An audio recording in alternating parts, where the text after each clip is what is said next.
day 2 of my Monster Manual challenge, and let's see what it lands on today, and it is 331. Alright, so just found the page, so we have an ancient white dragon. Oh, cool. So day 2 of my Dungeon of Dragons series, I'm already doing a dragon. Who would have thought? Since the ancient white dragon is like going to be a big old project, I'm probably going to divide this one into 2 parts. Before I actually started the sculpt for this guy, I did a fair bit of research into the lore and mythology behind white dragons, and it was actually really interesting. So it turns out like white dragons are actually the smallest dragon in their class, as well as being considered the most primal and savage out of all of them.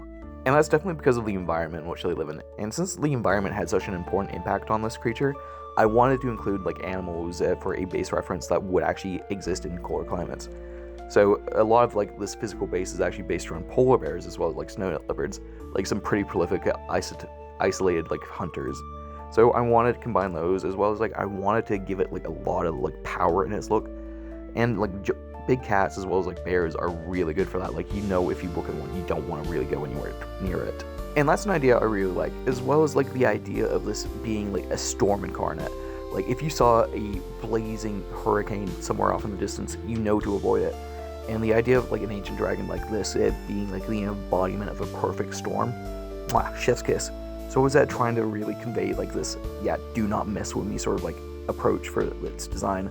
And I really did enjoy that, and I'm gonna try and like further develop it down the road, probably by having it a bit more bow torn. It's like if it's ancient and it's like a creature that's been surviving so much, as well as like all these territorial disputes, like that makes so much sense for it. And that actually then goes into another part of its physical design I'm probably gonna add in later, where I want to give it like loose skin slash scales, because I don't know if you know this or not, but like loose skin is actually how like a lot of bears are would like survive attacks from one another. So I'm gonna incorporate that, as well as just like big old bushy even out claws, because this guy actually has the ability to walk on ice pretty well, and like a lot of that's actually due to disperse in its way, and by like evenly spread paws, that's actually a good way of doing that. Next thing I'm going to be working on is definitely the eyes, because I really want them to come across as cold, as if they're looking for you and seeing you nothing more than just like a next meal target or something along those lines. So yeah, let's see how like this further develops, because I'm having a lot of fun with it.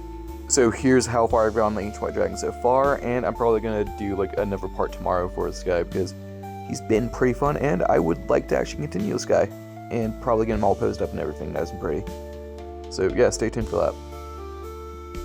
Bye.